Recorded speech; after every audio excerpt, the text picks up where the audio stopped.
Señoras, señores, sean todos bienvenidos. Gracias por acompañarnos, gracias por compartir una edición más de Médicos Online. Ya saben, los próximos minutos dedicados a la divulgación médico-sanitaria.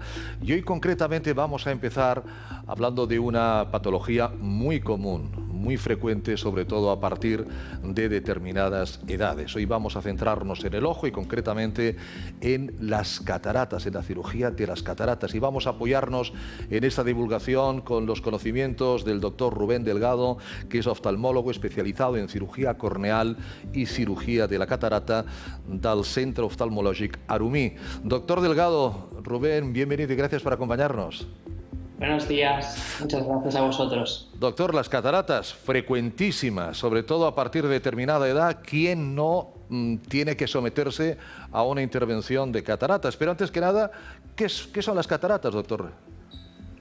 Pues así es, mire, a día de hoy todo el mundo, si la expectativa de vida es como está siendo ahora, llegaremos a operarnos de las cataratas. ¿Y qué son las cataratas? Las cataratas son una opacidad de una pieza que hay dentro del ojo, el cristalino. El cristalino es transparente cuando nacemos, pero a lo largo de la vida se va volviendo amarillento o marronoso, es decir, se va opacificando, y eso es un proceso normal y habitual de envejecimiento normal del ojo. Claro, dependerá de cada persona, como siempre se dice, cada persona es un mundo, no hay cataratas, sino hay personas con cataratas. Lo digo esto porque hay personas a una edad, en teoría, joven para las cataratas, que ya necesiten de acudir al profesional, y otros que a lo mejor pues tienen 70 y tantos y dicen, no, yo todavía... ¿Qué es lo que yo puedo notar o qué es lo que voy a notar para decir, cuidado que... o ya tenemos la catarata o es un principio de catarata y el doctor Delgado nos va a sacar de la duda? ¿Qué nota la persona, doctor?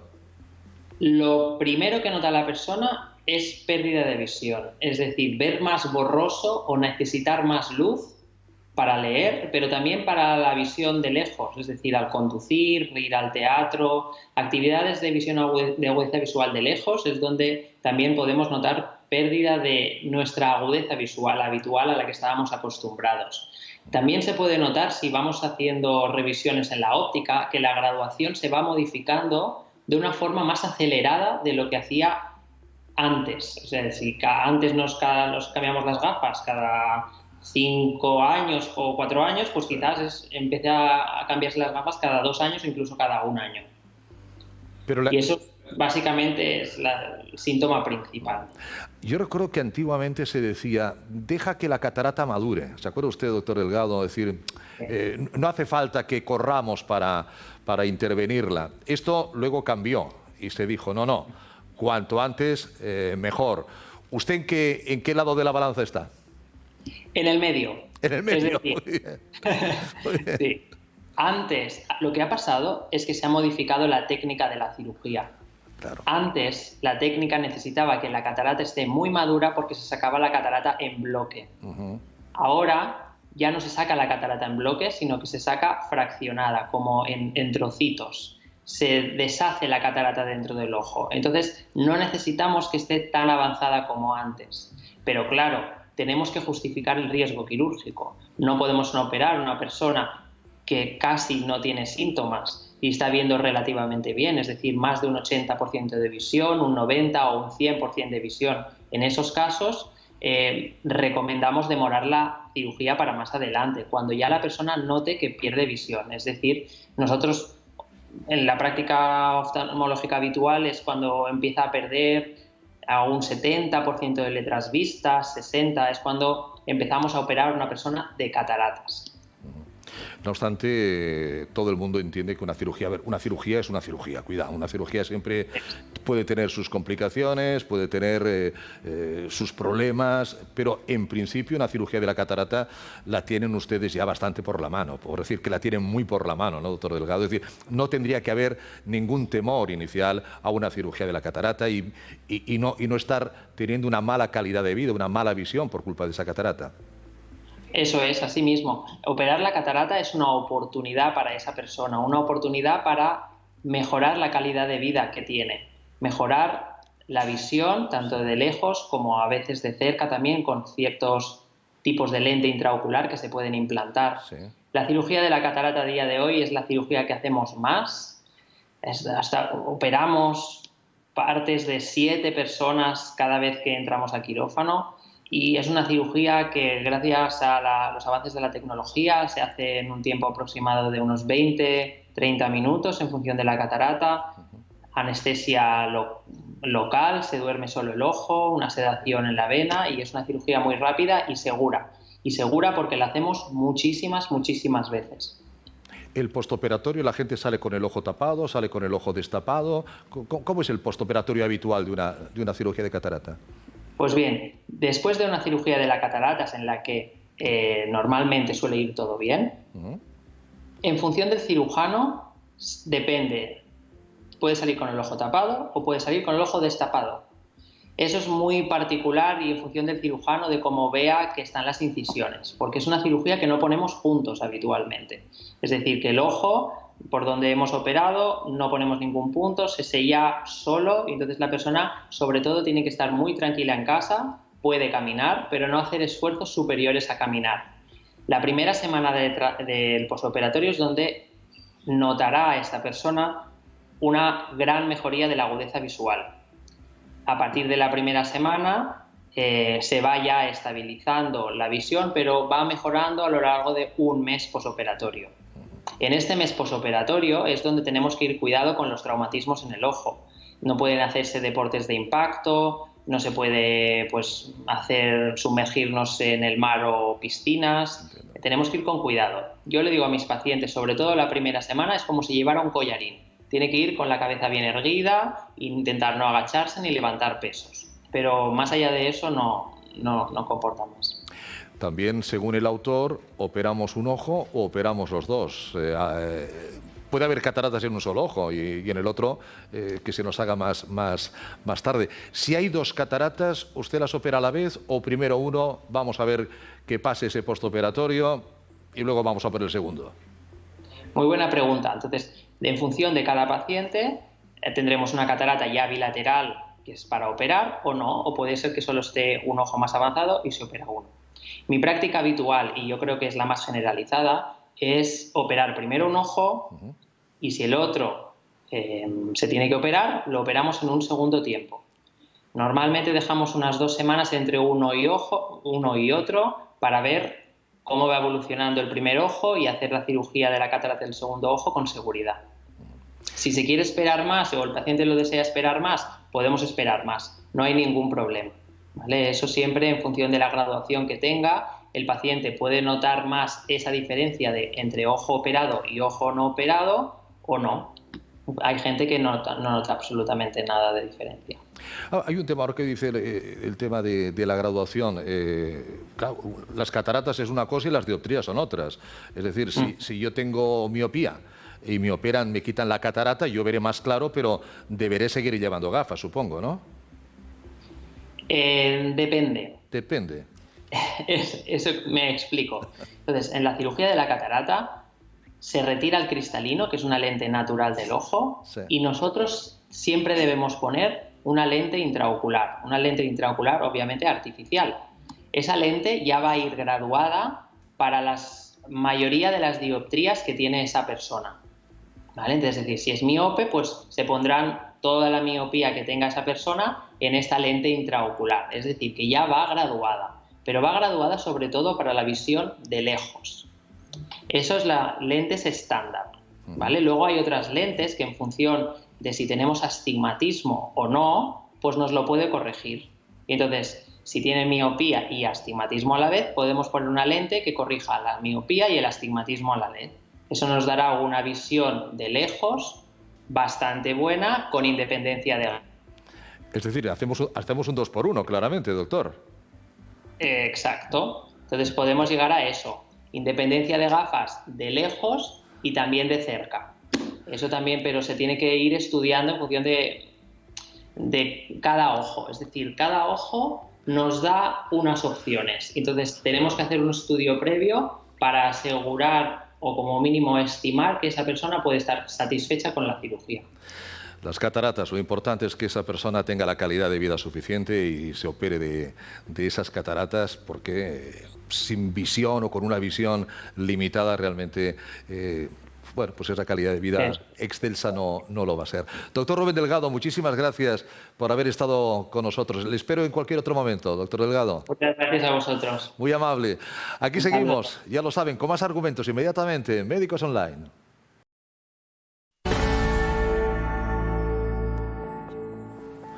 Pues continuamos y lo vamos a hacer abordando un tema ciertamente complejo, un tema con una importancia personal y social de mucha relevancia. Hablo de las adicciones. De adicciones evidentemente hay muchas y puede haber adicciones prácticamente de todo lo que o hacia todo lo que nos rodea.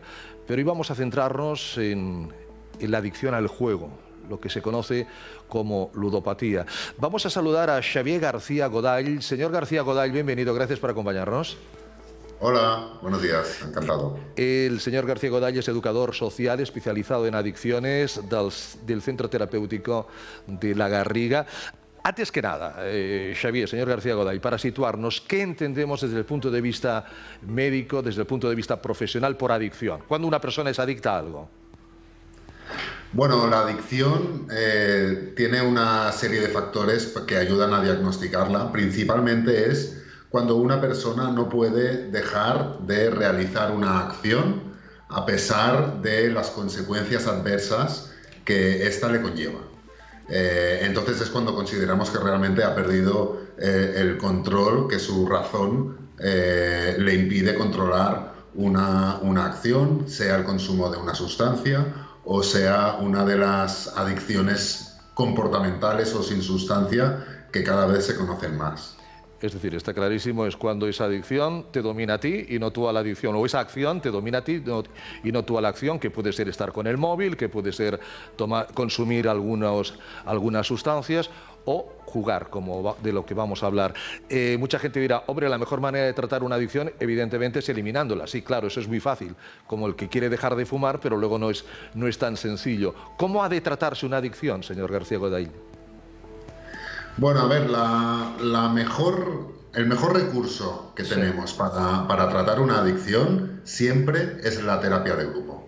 Porque, bueno, la adicción conlleva toda una serie de mecanismos psicológicos basados en el autoengaño, la minimización, la justificación, y entonces cuesta mucho provocar un cambio en la mentalidad de esta persona porque se autoengaña.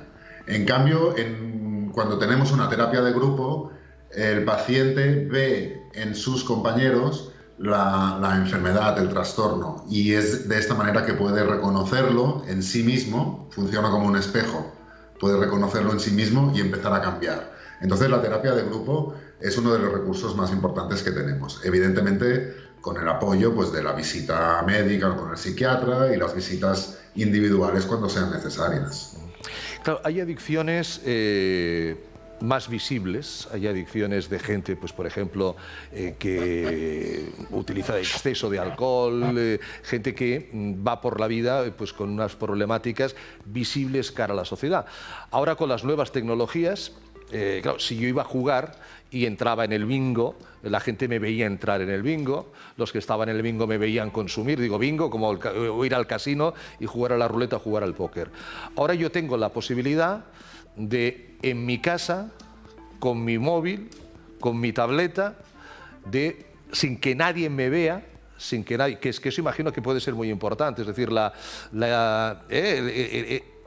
exacto, de poder hacer una acción que en un principio puede ser lúdica, pero puede acabar siendo adictiva. Y no solamente eso, sino que estamos abriendo el abanico a agentes de edades menores de edad, que también pueden entrar en edades tempranas en la ludopatía. ¿Han notado ustedes un aumento de esta adicción desde que tenemos todas estas casas de apuestas, todas estas publicidades y esta facilidad de acceso a ellas? Sí. Se ha notado, en los últimos años se ha notado un aumento de la incidencia de los casos del juego patológico y de la adicción al juego, en muchos casos, también es cierto, asociada al consumo de sustancias, sí, pero también en muchos otros casos por sí misma. La adicción al juego, su incidencia ha aumentado en los últimos años y sobre todo, lo que tú comentabas Lo que es más evidente es el cambio de perfil. Antes, la adicción al juego, pues generalmente la encontrábamos en personas mayores, casi siempre asociada al consumo de alcohol, ya fuera en bingos o ya fuera en casinos, o también mucho en los bares y sus máquinas tragaperras. Eso es.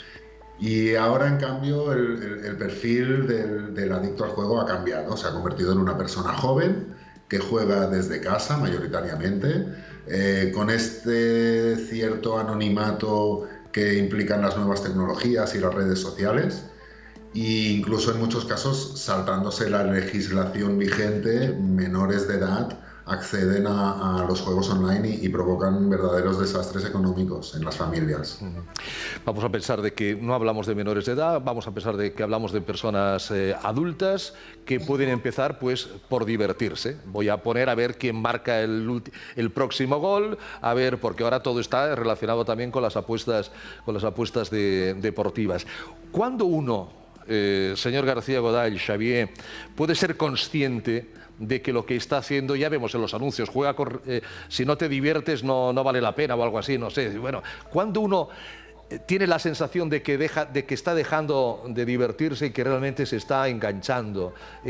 ¿La persona es capaz de saber esa línea difícil cuando la ha traspasado? Claro, en muchos anuncios advierten y piden a los clientes que jueguen responsablemente. Porque les obligan, seguramente. Sí, claro, están obligados les obligan a ponerlo, claro. Igual que bebe con responsabilidad, ¿no? Exacto.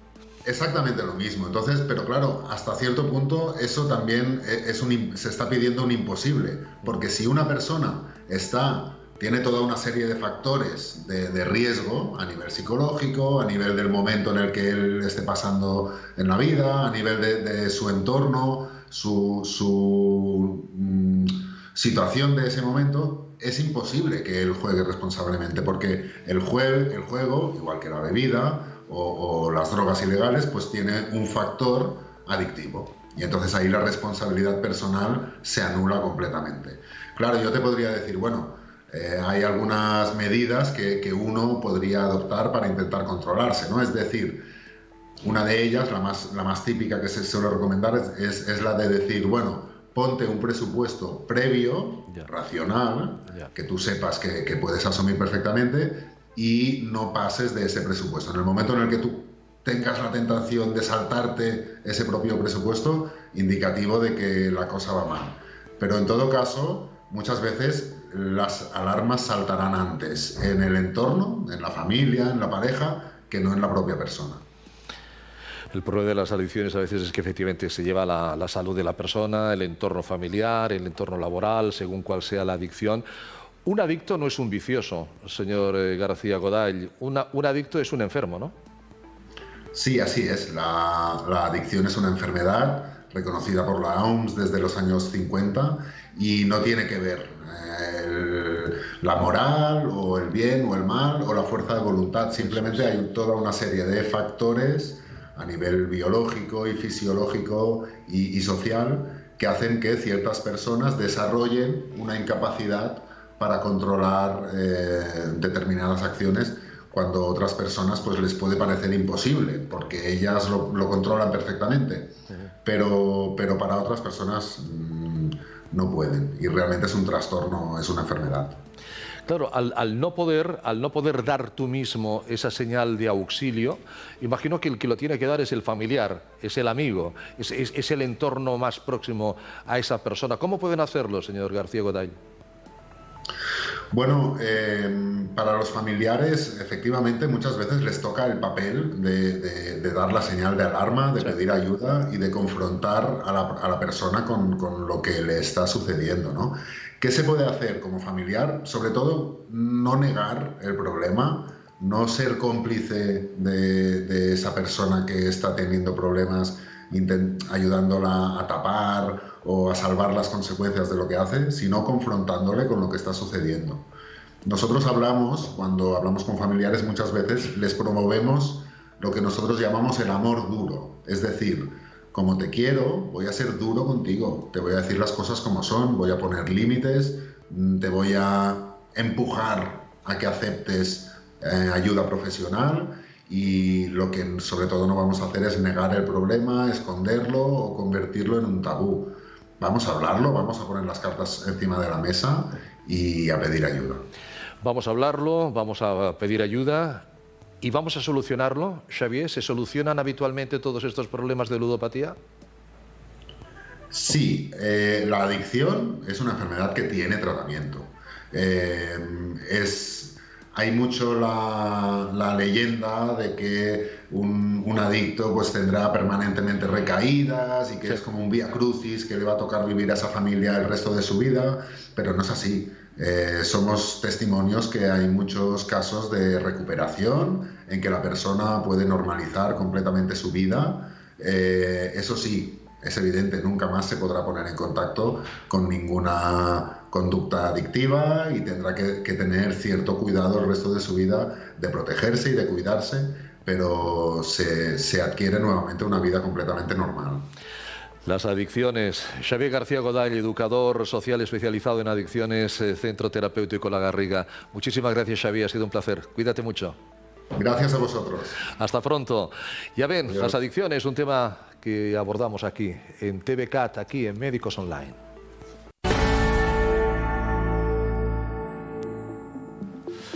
Bueno, el pasado programa hablábamos con la doctora Salvador de Botox facial y mucha gente dijo, no han hablado de los párpados. A mí lo que me molesta son los párpados, esa sensación de no haber dormido, esa sensación de cansancio, de envejecimiento, el párpado hinchado. No se preocupen, ustedes mandan y nosotros nos hemos vuelto a poner en contacto con nuestra especialista, la doctora Laura Salvador, licenciada en Medicina y Cirugía, especialista en Cirugía General y Medicina Estética, para hoy centrarnos en lo que popularmente conocemos por las ojeras también. Doctora Salvador, gracias por acompañarnos, bienvenida.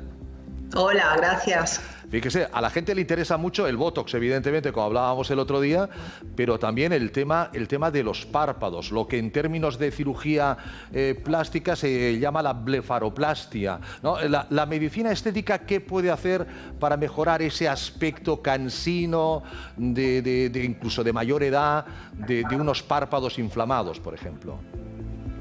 Bueno, aquí tenemos dos opciones, como bien dices. Una es la cirugía, que mucha gente ya conoce, que es la resección de la piel del párpado que sobra, por decirlo de alguna manera, o la eliminación de la bolsa, que suele dar ese aspecto que comentas de párpado hinchado. Sin embargo, hay gente que también tiene la mirada cansada y lo que más le determina esa mirada cansada es el hundimiento que se produce en la zona de la ojera, es decir, toda esta zona más interna queda hundida y a veces queda hasta pigmentada, lo que suele dar este aspecto de cansancio. Y eso lo podemos solucionar tanto quirúrgicamente como a través de tratamientos de medicina estética. Efectivamente, cuando uno no ha dormido, sobre todo la gente joven, aparece ahí un color como morado que te delata que has tenido una noche o de estudio o de liberación, ¿no? ¿Esto ocurre a todo el mundo o hay que tener determinadas, no sé, cuestiones fisiológicas para que se produzca esta situación, esta coloración del párpado? Hombre, está claro que todos en algún momento que dormimos poco podemos tener los párpados más hinchados o más oscuros, pero es un tema que suele venir determinado genéticamente. Es decir, hay gente que aunque no esté cansada, presenta ese tipo de mirada con ese párpado un poco más oscuro y esa ojera hundida, lo que da este aspecto de cansancio. Sí. Y es lo que a la gente le suele molestar, porque cuando uno está cansado y te dicen, oye, ¿tienes cara de cansado? Pues sí, vale. Pero cuando a uno permanentemente le están diciendo, oye, qué cansado estás y qué tal, y resulta que tú no estás cansado, claro, pues es un atributo pues que a la gente realmente le acaba molestando. No, imagino que a uno mismo, ¿no? Mirándose al espejo, porque, perdón, doctora Salvador, ¿esto es más de hombres que de mujeres? Pues es de hombres y de mujeres, pero es cierto que hay una gran proporción de hombres que también presentan estas características de ojo cansado. A lo mejor la mujer con el maquillaje puede disimularlo más que un hombre que evidentemente, bueno, pues y la mujer también, ¿no? No es estético ese párpado hundido, ese párpado inflamado, esa sensación de cansancio. ¿Qué solución tenemos a través de la medicina estética, doctora Salvador, para solventar este problema?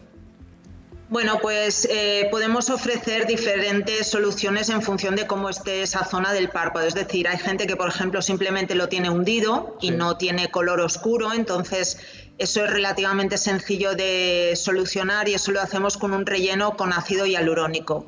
Ponemos el ácido hialurónico en la zona de hundimiento de la ojera y de repente tenemos a una persona ya sin tener cara de cansancio. El tema se nos puede complicar un poco más cuando, además de tener esto hundido, pues tienen ese color azulado, como bien hemos comentado. Sí. Ahí tenemos dos opciones básicamente, o tres. Una pueden ser los peelings químicos, que es un producto que se aplica en la piel para blanquearla, pero realmente no es un problema de una mancha, es decir, eso es un problema circulatorio, con lo cual el peeling no acaba siendo la mejor solución. Podemos utilizar otra técnica que se llama carboxiterapia, que consiste en infiltrar CO2 en esa zona y mejorar la circulación de la zona. Esta es una opción que suele funcionar bastante bien para la gente que tiene como base el problema circulatorio, y si no disponemos de algún tipo de láser especializado para quitar también esa coloración morada o más oscura que presenta la ojera.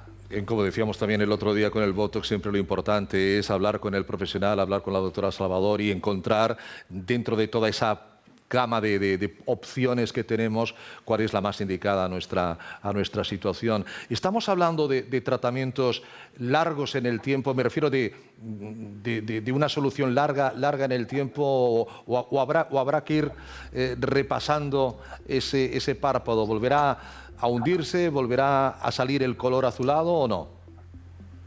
Bueno, los tratamientos en general de medicina estética necesitan por lo menos lo que le llamamos un mantenimiento. Es decir, nosotros hacemos un tratamiento, solucionamos un problema, pero evidentemente no son tratamientos permanentes en el tiempo como sí lo son más los tratamientos quirúrgicos. En nuestro caso, pues si realizamos un relleno en la zona de la ojera, los rellenos suelen tener una duración aproximadamente de 1 año. Sin embargo, la ojera es una zona un poco especial, diríamos, dentro de la cara, que tiene, diríamos, un mal drenaje. Es decir, como vosotros sabéis, cualquier cosa que nos ocurre en la ojera siempre nos dura muchísimo más que otra cosa que ocurre en otra parte de la cara. Por ejemplo, un morado en la ojera pues nos puede durar 2, 3 semanas, hasta 1 mes, porque tenemos mal drenaje. Eso, si lo aplicamos a nuestro tratamiento de medicina estética, puede presentar una ventaja, y es que ese ácido hialurónico, que habitualmente puede durar 1 año, pues en la ojera nos puede durar un poquito más, precisamente por ese mal drenaje que tiene la ojera. En cuanto a la coloración, perdón, no, te iba a decir que en cuanto a la coloración depende. Hay gente que la decolora si dura un tiempo largo, y hay gente que, al tener una base más genética, pues bueno, tiene que venir más frecuentemente al tratamiento.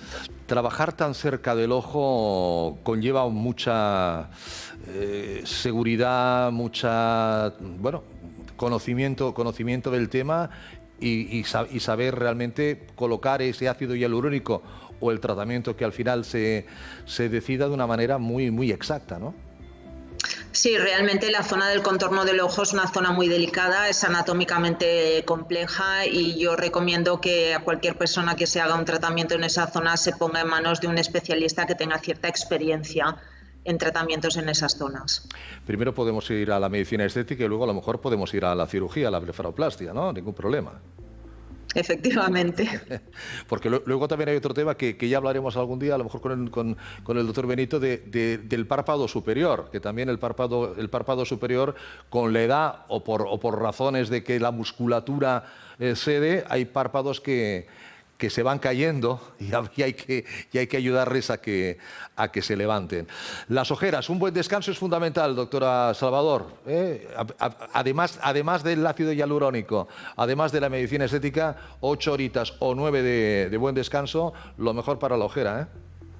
No hay nada como los hábitos saludables, descansar, beber agua, hacer un poco de deporte. Todo eso siempre nos va a ayudar a, evidentemente, tener un mejor aspecto general y a que nuestra ojera no lo sufra tanto. Consulten, pregunten, ya saben, ahí está Anti-Aging Group Barcelona para encontrar la mejor solución para eliminar esa sensación de cansancio, esa sensación incluso de malestar que puede provocar esas ojeras. Doctora Salvador, Laura, muchísimas gracias como siempre, un placer, cuídese mucho. Gracias a vosotros, hasta otro día. Hasta pronto, gracias, doctora Salvador. Las ojeras, y nosotros buscando y encontrando soluciones en nuestros expertos, como siempre, aquí en Médicos Online.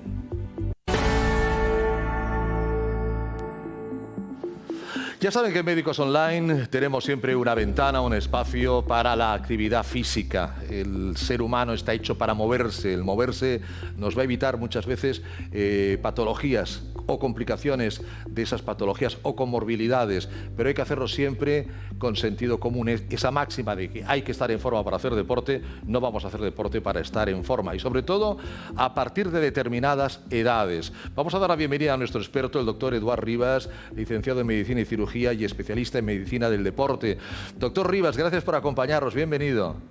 Buenas tardes, igualmente.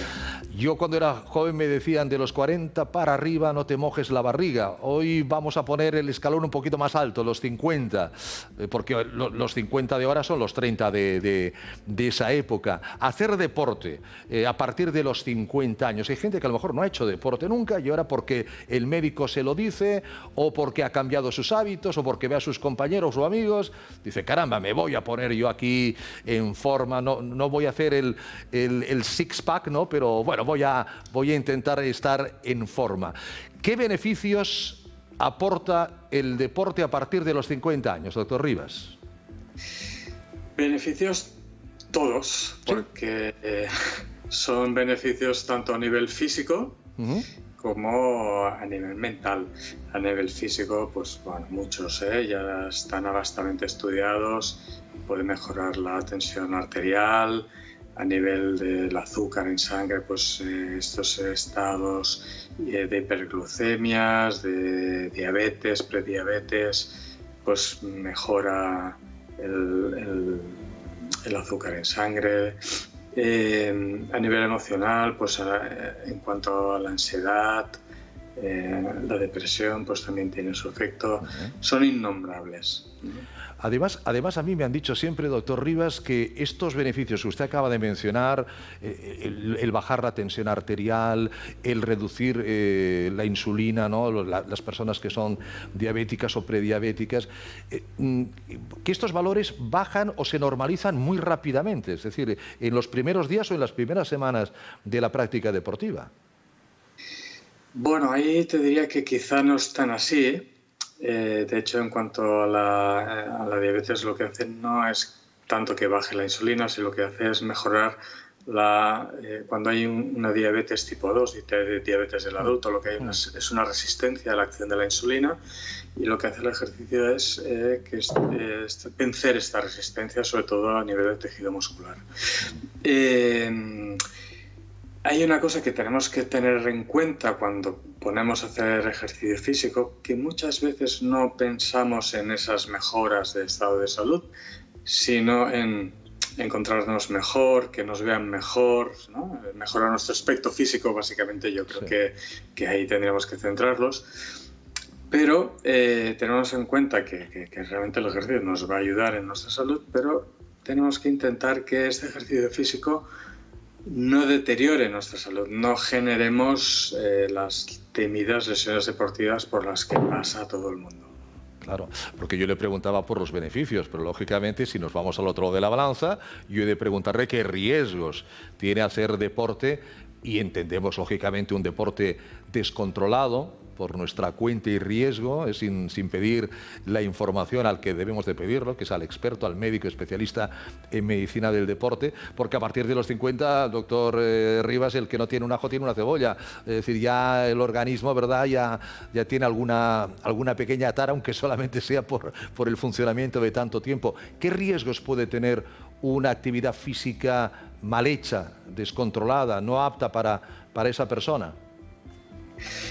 Hay que estratificar, es decir, los riesgos así en general es muy difícil de ponerlos, a no ser que digamos, bueno, pues como todo el mundo mayoritariamente hace pues X actividad física o X deporte, pues van a ser los de ese deporte los que predominan. Yo distinguiría entre la gente que nunca ha hecho ejercicio físico y se lo plantea pues en una edad madura. No voy a decir 50, voy a decir una edad madura, como la nuestra. Hay otro tipo de población que es la que pues, ha hecho mucho ejercicio físico en edades pues, juveniles, hasta los 20, hasta el inicio de la universidad, y luego pues lo han dejado, y que a una cierta edad pues se plantean pues porque el trabajo lo permite, porque la militancia que requiere ser padre o madre pues a ciertas edades pues no te lo permite, pero a partir de una cierta edad pues ya te va dejando un tiempo libre para incrementar tu nivel de ejercicio físico. Y después está la persona que siempre pues más o menos se ha ido manteniendo o haciendo un ejercicio de una forma regular sin estos parones, ¿no? Entonces cada de estos tres grandes tipos de poblaciones que a esta edad, los 50, pues estarían o empezarían a hacer ejercicios físicos, pues a partir de ahí estableceríamos pues una serie de no normas, pero sí unas directrices para hacerlo lo mejor posible. Insisto, lo mejor posible, y lo que hay que hacer es consultar al médico, consultar al especialista antes de hacer cualquier actividad física. Hay que hacerse un pequeño chequeo cardiovascular, por ejemplo, para saber cómo estamos. Pero imaginemos esa persona que no tiene ningún problema y que ahora se está preguntando, doctor Rivas, bueno, me meto en un gimnasio, empiezo a levantar pesas, empiezo a hacer ejercicios de cardio, me cojo la bicicleta, voy a hacer natación, me pongo a correr. ¿Qué le aconseja entre tanta oferta? En un programa de televisión tengo que aconsejarle que vaya a consultar con su doctor, porque el gran problema son las enfermedades silentes, es decir, enfermedades que no se han manifestado, que las tenemos, pero cuando llevamos a nuestro organismo a un estrés, en este caso físico, por un incremento de actividad física, que generalmente se empieza de una forma desbocada y muchas veces sin tampoco el seguimiento de un especialista en actividad física, un entrenador, entre comillas, pues la primera manifestación pues, puede ser realmente muy grave, ¿eh? Entonces siempre diría, mira, mejor vamos a hacer una prueba de esfuerzo, que es lo que todo el mundo lo asemeja, ¿no? En los principios de temporada del fútbol, del baloncesto, a todos los equipos en la bicicleta o en el tapiz rodante, pues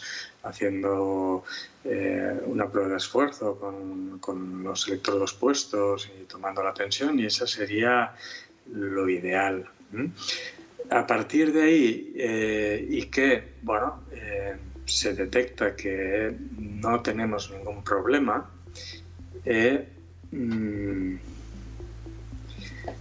no sé si se ha interrumpido la conexión. No, lo hemos oído perfectamente. Dice, a partir de ahí, si no tenemos ningún problema... Si no tenemos ningún problema, lo que yo recomendaría es empezar por un ejercicio aeróbico, suave, dando tiempos de días, es decir, no hacerlo a diario, sino empezar pues igual días alternos o incluso un día sí, dos no. Ir progresando, porque la idea no es llegar al verano sin barriga, sino, como hemos dicho en algún programa anterior, cambiar nuestro estilo de vida. Usted dijo en un programa anterior, se puede perder 2 kilos al mes tranquilamente, y rápidamente hicimos la multiplicación, son 24 al año, es decir, poca broma. ¿Habría que hacerle un monumento, una estatua, ponerle el nombre, una calle al andar, doctor Rivas? Es relativo. El andar depende de qué edad tenemos. No es un ejercicio suficientemente vigoroso como para que lo podamos considerar deporte beneficioso a nivel físico, todo ejercicio necesita superar un umbral de potencia energética, para que tenga una traducción en nuestro organismo. Entonces, andar, pues hay que vigilar, La persona joven que yo ando, A ver, porque quizá necesitas alguna cosa más, ¿eh? Otra cosa es que digas, bueno, es que ando, pero no sé, hago 3 o 4 horas andando cada día, pero poca gente tiene este tiempo, claro. ¿eh? Andar, ojo, porque quizá está sobrevalorado en cuanto a esto, en que no sobrepasar este umbral de potencia energética mínima para que tenga un efecto a nivel aeróbico. Claro, lógicamente hay varias maneras de andar. Una es mirando escaparates, saludando a los amigos del barrio, y eso evidentemente dice, no, si he estado 3 horas en la calle, pero habrás andado nada. Y otra cosa es, como siempre se dice, ¿no? Como si fueras a perder el autobús, ¿no? Es decir, que se te escapa el autobús y aquello que... Sí, siempre hemos oído, ¿no?, que cuando tú haces un ejercicio aeróbico tipo andar y, bueno, vas perdiendo el aliento, ahí sí que... Ahí hay que parar. Ahí sí que estás en un punto energético interesante, ¿eh? Si no es el caso, ojo, que igual estás haciendo muchos minutos de ejercicio al día insuficientes, ¿eh? Y bueno, no digo que no se ande, ¿eh? Simplemente que cuidado, que quizá necesitamos algo más. Esto obviamente con una prueba de esfuerzo nos dirán, pues mira, más o menos qué pulso entre qué rangos de frecuencias cardíacas tenemos que ir en un ejercicio aeróbico para que realmente haya una traducción a nivel orgánico. La práctica del deporte, siempre con sentido común. Doctor Rivas, Eduard Rivas, nuestro experto en medicina del deporte. Muchísimas gracias, doctor. Un placer. Cuídese. Gracias, igualmente. Hasta pronto. Ya saben, de la mano de los expertos, de los médicos, siempre también deporte, pero hecho con conocimiento. Seguimos, Médicos Online.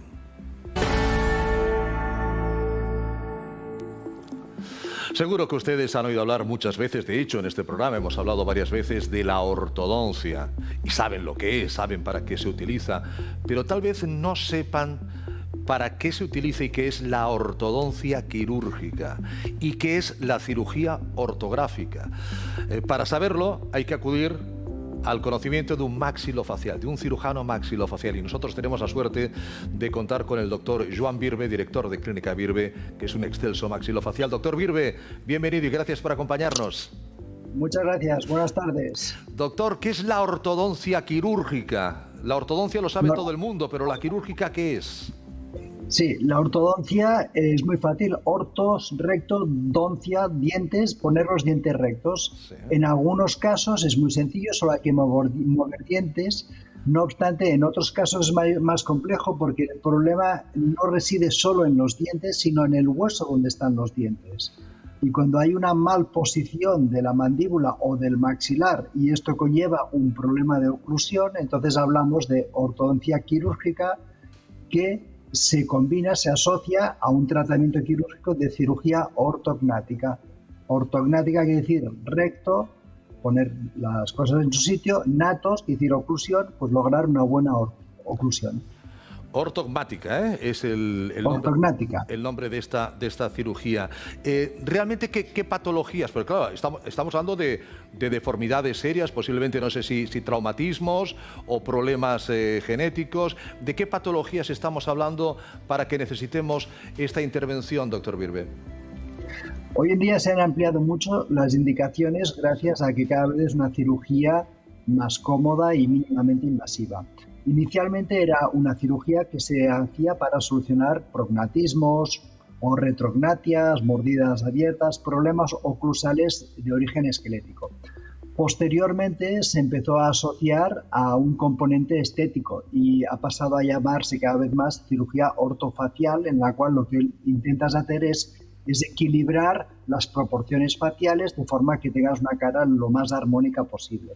Y últimamente se asocia además al tratamiento de la apnea obstructiva del sueño, un problema respiratorio durante el sueño en el que el paciente no solo ronca, con lo cual hace insoportable la compañía del compañero de cama o compañera de cama, sino que además deja de respirar, hay una apnea durante el sueño que se asocia a problemas médicos graves como hipertensión, diabetes, somnolencia nocturna, irritabilidad, etcétera. La cirugía ortognática hoy en día es el único tratamiento curativo de la apnea obstructiva del sueño. Claro, y nos evitamos esas mascarillas, esos CPAPs que son Exacto. tremendamente molestos, que bueno, no te dejan evidentemente una movilidad a la hora de dormir. Con esa cirugía lo solventamos, sea cual sea la causa de esa apnea, doctor. No, sea cual sea la causa, no. Tiene que ser una apnea obstructiva del sueño. Hay apneas de origen central donde el problema está en el cerebro y ahí no podemos hacer nada. Cuando el problema está en que al dormir la lengua colapsa la vía aérea o la campanilla, la úvula colapsa la vía aérea, entonces es curativo y es donde la cirugía ortognática te libra de la máscara de oxígeno de la CPAP. Dicho esto, permíteme que te haga un comentario sobre una anécdota que me hizo una paciente. Es una paciente de 54 años, tenía novio, se quería ir de fines de semana, me decía: Joan, yo me tengo que operar, porque si me voy el fin de semana con la máscara de CPAP, mal, pero si me voy sin ella, peor. Con lo cual realmente se operó y su vida cambió radicalmente. Lógicamente. Estamos oyendo y estamos viendo, doctor Virbe, la magnitud y las posibilidades que tiene esta cirugía ortogmática, porque también yo le veo, y usted lo acaba de mencionar, una relación con la cirugía estética y plástica. Total.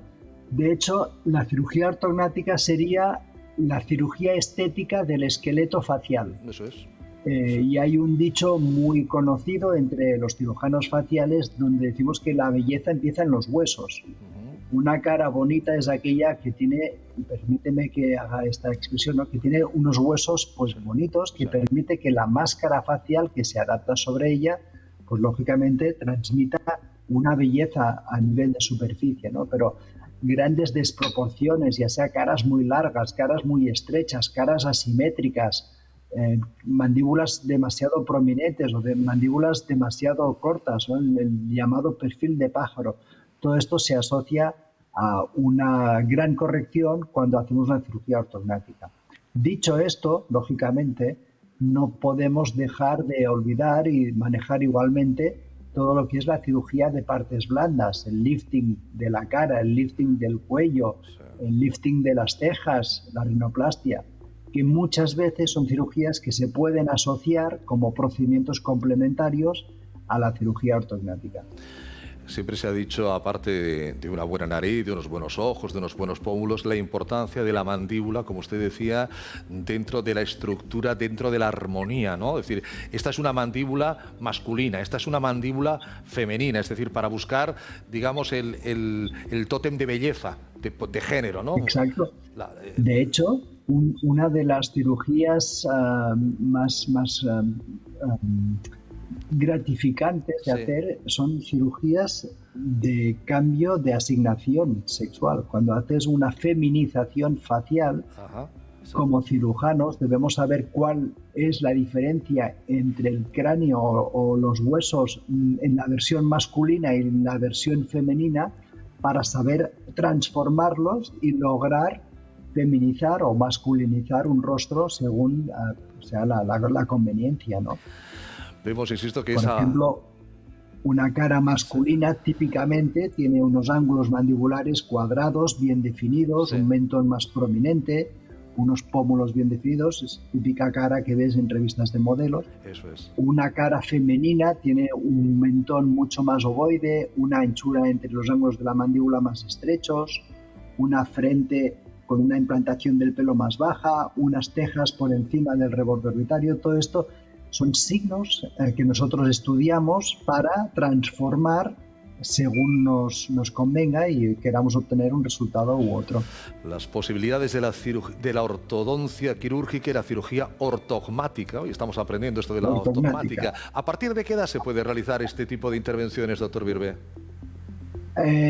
Lo más joven que hacemos este tipo de cirugías a partir de los 12 años. 12 años. Que es cuando han erupcionado los segundos molares definitivos. Y esta cirugía se hace sobre todo en pacientes que tienen mandíbulas muy cortas y que tienen problemas respiratorios. No tiene sentido esperar al final del crecimiento. Es una cirugía que se hace rutinariamente ya una vez pasado el pico puberal y que se puedes seguir realizando a lo largo de toda la vida. Mi paciente de mayor edad operada de cirugía ortognática se acercaba a los 70 años. ¿Y los resultados son rápidos a la hora de ver el cambio físico y estético? ¿Son espectaculares, doctor Birbe? Sí, el cambio es inmediato. De hecho, podemos hacer una fotografía en el mismo quirófano y enseñársela al paciente después y verá el cambio inmediatamente, ¿no?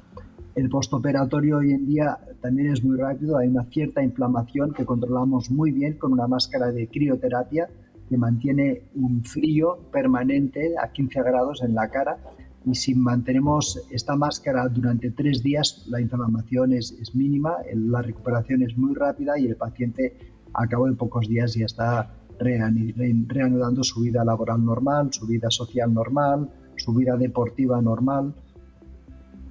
Tema, insisto, apasionante. La cirugía maxilofacial. Doctor Joan Birbe, director de la Clínica Birbe, le agradezco que nos haya dado estos consejos y estos apuntes para la audiencia de Médicos Online. Un fuerte abrazo, doctor. Seguimos en contacto. Muchas gracias, un placer. Igualmente, doctor. Bien, pues con esta cirugía ortogmática, esta ortodoncia quirúrgica, cerramos por hoy esta edición de Médicos Online. Como siempre, agradecerles su atención, agradecerles su tiempo y esperarles en el próximo programa. Cuídense mucho.